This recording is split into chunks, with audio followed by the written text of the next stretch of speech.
بعد 10 سنين في كندا قررت ارجع مصر، بس في الفيديو ده هقول لكم الاسباب الحقيقيه اللي خلتنا نرجع مصر. هاخدكم ورا شويه كده الاول 2016. في 2016 بعد ما خلصت جيش سافرت لكندا، وكان عندي حلم ان انا اشتغل صيدلي في كندا. وقتها كنت لسه متخرج ومعايا بكالوريوس صيدله من مصر، ووقتها الجول بتاعي كان ان انا اعمل الفارماسي بورد اكزامز واشتغل فارماسيست في كندا. سافرت تاني يوم بعد ما خلصت جيش، وبعد 3 سنين من المذاكره والشغل المستمر كان تحدي صعب جدا، لان الفارماسي اكزامز هناك one of the hardest، يعني من اصعب الفارماسي بورد اكزامز على مستوى العالم. كان وقتها ما عنديش اي اكسبيرينس از فارماسيست هناك، فكان من الصعب جدا ان انا احاول ادخل السيستم وحد يثق فيا ويوقفني في الفارماسي بتاعته عشان ابتدي اخد الاكسبرتيز. وكنت بحاول اعمل كده وانا بذاكر عشان كان الاثنين يبقوا بيكمبلمنت بعض، وفي الاخر اقدر اعدي الامتحانات الصعبه دي. وبصراحه كانت تشالنج صعبه ان انا ابقى بدرس وبعمل التريننج عشان اقدر اعدي الامتحانات. وفاينلي في 2019 اي باسد البورد اكزامز بتاعت صيدله واخدت اللايسنس بتاعتي، وابتديت اول شغل اوفيشال ليا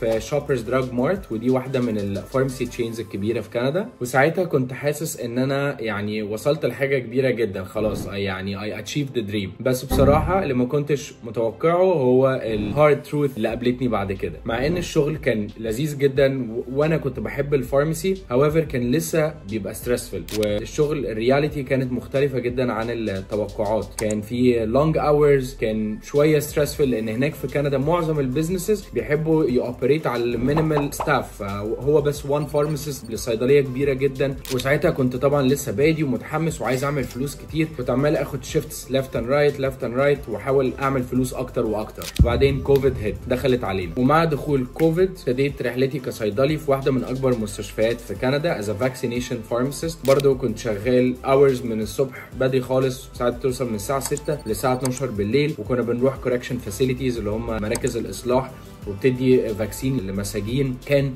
شغل انترستنج جدا، بس كان في نفس الوقت هكتك، عليك ريسبونسبيلتي كبيره ويور اولويز اندر ستافد. وبعد ما ابتديت اخد شيفتس اكتر واكتر، التروث والهارد رياليتي هيت. the more you make the more they take، ان الضرايب ابتدت تاخد almost نص دخلي. وهنا لاحظت ان مهما اشتغلت انا في نفس الدايره، مفيش financial freedom. it all depends على قد ايه ساعات انا حطيتها من وقتي هي اللي هعمل قصادها فلوس، وما كانش في اي وقت ان انا اعيش حياتي زي ما انا عايز. وفي الوقت ده حتى كنت لسه متجوز جديد، ماي بارتنر فريده بيومي، وما كناش بنلاقي وقت نقعد مع بعض خالص. انا كنت طول اليوم بره البيت، برجع يا دوب بس باكل وبنام عشان اصحى تاني اعيد نفس اليوم من الاول وجديد. في 2018 وانا لسه كنت بدرس عشان اشتغل از فارماسيست، قابلت فريده وقلنا احنا الاثنين نبتدي سايد هاسل او مشروع جانبي يدخل لنا الدخل عقبال ما انا اخلص الامتحانات بتاعتي واشتغل صيدلي بقى ويبقى ده الانكم بتاعي. وهي برضه ساعتها كانت بتعمل ريتيل، بس هي برضه عايزه حاجه اون ذا سايد تزود بيها دخلها. وهنا ابتدى فكره اون ذا ترند السان جلاسز براند بتاعتنا. وساعتها كنا بنسافر كل صيف لمصر من 2018 ل 2020 لغايه ما اتجوزنا، بنسافر نفيزت الفاميلي ونقضي الصيف هناك. وكنا ساعتها بناخد شويه نظارات وبنبيعها ثرو الانستجرام بيج بتاعتنا في مصر. في الصيف بتاع 2019 حصلت اول بريك ثرو او اول بيج تشانس لينا. كان في ساعتها انفلونسر ترندنج وجوينج فايرال قوي اسمه مروان يونس، وكان حاطط بوست ان هو وقع نظارته كانت في بحيره او ميه او حاجه كده في حته في الساحل. فبعتنا له ساعتها ان احنا نديله نظاره جديده عشان هو ضيع نظارته. and it came to our surprise ان هو على طول instantly رد علينا، وبالفعل بعتنا له نظاره. وفجاه بعد ستوري منشن وبوست هو حطهم لنا completely free of charge جالنا thousands of followers. ومن هنا بصراحه اتجرأنا ان احنا نبتدي نكلم influencers واكترز وسينجرز في مصر، وابتدينا نكلم كتير قوي من المشاهير اللي في مصر، منهم محمد رمضان وهنا الزاهد واحمد فهمي ويعني تو نيم ا فيو. وكانت فعلا الناس في مصر بيردوا علينا and we were so surprised ان ما كانش في حد بيسال انا عايز 100,000 بوست، عايز 500,000 بوست. ما كانش في حد بيعمل لنا تشارجنج لاي فلوس، وكله كان بياخدها genuinely وفور فري. وده برده جه عشان البراند بوزيشننج اللي احنا كنا عاملينه، وعشان الاستاتيك وازاي كنا عاملين انستجرام حلو. وبصراحه اكيد ان احنا كنا في الاول بنقول ان براند معموله بمصريين في كندا دي ساعدتنا. ومن هنا بقى اون ذا ترند بقت منتشره جدا في مصر، وهنا لقينا ان ده فعلا there is a big opportunity في موضوع الاي كوميرس. وفي 2020 قررنا ان احنا نلانش اون ذا ترند على امازون.com في امريكا. وباول ستايل نزلناه كان اسمه لونا، عملنا حوالي $100,000 في اول سنه من السيلز بتاعه السان جلاسز من وان ستايل. ودي كانت البيج مومنت ليا انا وفريده، ان في طرق تانية غير الطرق التقليديه ممكن نعمل منها فلوس. وبعد النجاح اللي حققناه والبوتنشال اللي انا لقيته، قررت ان انا اسيب الصيدله خالص. بعد كل الشغل وكل المذاكره وكل المشوار الطويل ده، قررت ان انا اسيب الصيدله واتجه فول تايم انتربرنور شيب. ومن 2020 ل 2021 كان البيزنس ابتدى يكبر، الاونلاين سيلز ابتدت تزيد، وفريده كمان كانت عملت الكوتشنج اكاديمي، كانت بتعلم الناس ازاي تبيع على امازون، وده دخل لنا دخل كبير قوي ساعتها. فابتدينا نخاف من الضرايب ومن الحقيقه المره اللي انا كنت اوريدي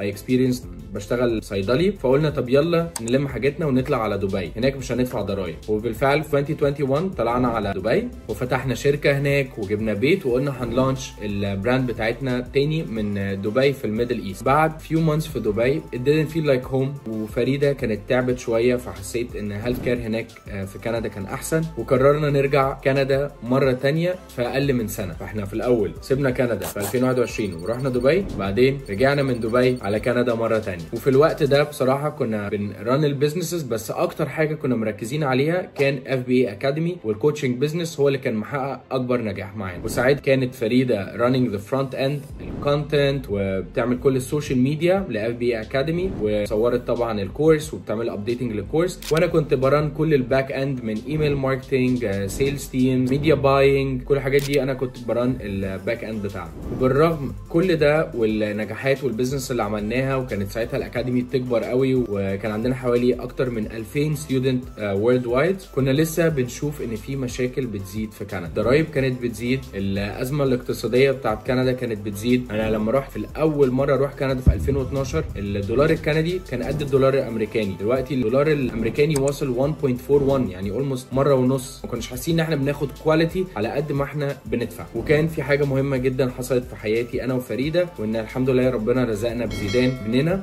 وبرده ده من الحاجات اللي خلتنا نفكر ان مصر ممكن تبقى انفايرمنت احسن ليه ان هو يتربى، يبقى يعيش نفس التشايلد هود اللي عشناها في النوادي وبين الاصحاب وفي المدرسه وبين الاهل اهم حاجه. وهنا بقى يعني كانت the picture was complete. ابتدينا نشوف اوبشن مصر، وكنا نزلنا صيف 24 وقعدنا حوالي شهرين ونص نتست الدنيا، نشوف الاوبورتيونيتيز. وبالفعل لقينا ان هنا الماركت از ريلي جروينج، في بوتنشال كبير جدا، لان هو لسه نوت 100% ديفلوبد، عكس كندا وامريكا الماركت از لايك سوبر ساتوريتد، بتكمبيت مع اقوى ناس، والماركت از ريلي ديفلوبد سو هارد تو شاين، وان انت تفرق عن الناس اللي حواليك لازم تحط مجهود كبير جدا. انما في مصر الماركت لسه مش فولي ديفلوبد، لسه في اوبورتيونيتيز كتيره. من هنا قلنا طب ليه ما ناخدش كل الاكسبرتيز والنولج بتاعتنا دي ونروح نطبقها في مصر، وتساعدنا ان احنا نكبر البيزنس بتاعنا. وانا وفريده شفنا ان احنا في مصر عندنا فرص للنجاح اقوى بكتير جدا من كندا. تقولوا لي ليه بقى مصر يا عم؟ لا انت ايه اللي رجعك وخليك قاعد بره، وبره احسن من هنا؟ يا جماعه الكلام ده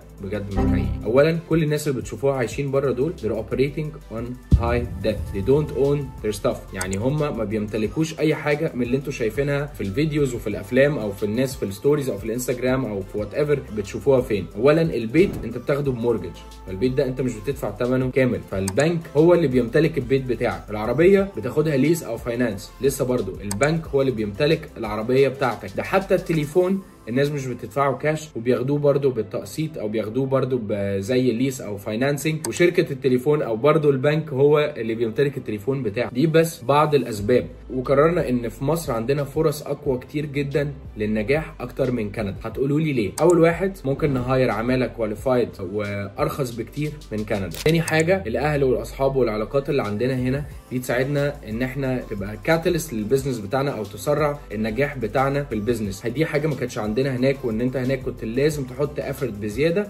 ان انت تعمل كونكشن او تتعرف على حد ممكن يساعدك في البيزنس بتاعك. حاجه تانية ان السوق في مصر لسه اتس جرين، لسه جديد، لسه في اوبورتيونيتيز كتيره جدا للنمو والنجاح. وان شاء الله احنا الجول بتاعنا ان احنا نكون سان جلاسز براند رقم 1 في مصر وهوبفلي ميدل ايست. والحياه ان جنرال هنا اسهل، عندك العيله والاصحاب، وفعلا حاجه يعني بس كنت بتسمعها في الافلام، الجدعنه وطيبه الناس، فعلا دي حاجه كبيره جدا. انت هناك انت لوحدك عايش لوحدك، الحياه كلها لوحدك، لو وقعت مفيش حد بيسمي عليك. انما هنا انت لو وقعت 100,000 حد هيجي يساعدك. بس بس ودي كده السمري بتاعت المشوار بتاعي، رحت كندا ليه وبعد كده رجعت مصر. دلوقتي احنا هنا في مصر ومستعدين نحقق الجولز بتاعتنا اللي هو اون ذا ترند يبقى البراند رقم 1 في مصر وان شاء الله ان ذا ميدل ايست. وابتدينا مشروع جديد، we're launching امازون ايجنسي اسمها براند هاوس. دي بتساعد البيزنسز تكبر، تلانش، تسكيل على امازون. بنعمل A to Z امازون ستور مانجمنت. بصراحه دي كانت من احسن الخطوات اللي خدناها. انا مقتنع ان الميدل ايست في اوبورتيونيتي